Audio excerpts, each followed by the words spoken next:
Many people think that mental illness is linked to perpetration of violence. The evidence actually shows the opposite is true, that somebody with mental illness is more likely to be a victim of violence than a perpetrator. So why does this myth continue to persist? Hi, I'm Noel. My mission is to give you great psychological tools so that you understand yourself better and those around you as well, the important relationships in your life, with the aim that you will live a happier and a healthier life. So why are people with mental health problems unfairly blamed for violence? It's an interesting one. It is untrue that people with mental health issues, including those with severe and enduring mental health issues such as schizophrenia, etc., it's absolutely not true that they represent perpetration at higher levels than the rest of the population. In fact, quite the opposite is true. The people with mental health issues are more likely to be victims of violence than perpetrators, far more likely.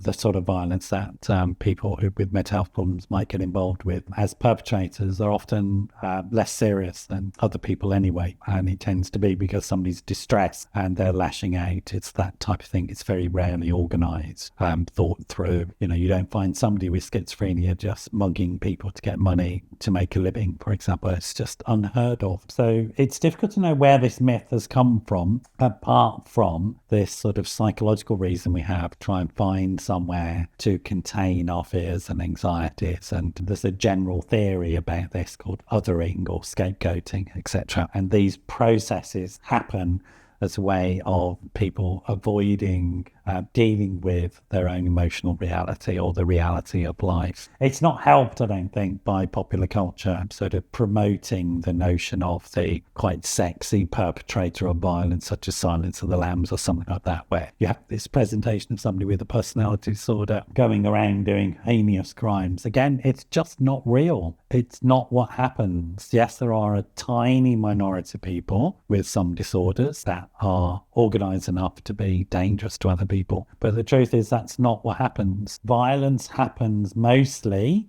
from someone you know. That's the uncomfortable truth. That's what happens. If you're a woman, sexual violence, the uncomfortable truth is it is somebody you know. It's your boyfriend, it's your brother, it's your father, etc. It isn't a stranger, and it isn't a stranger with a mental health problem who's been in a psych ward. It's somebody that you know. And so we need to deal with those uncomfortable truths as a culture and as society.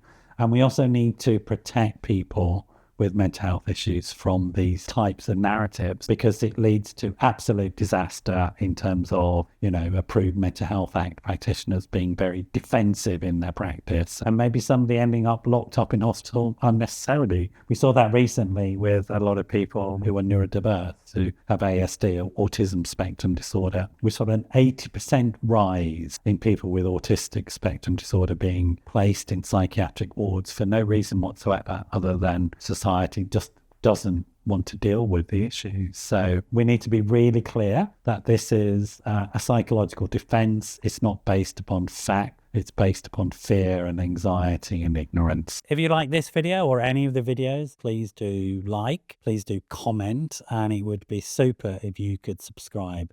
It's really helpful to get your feedback.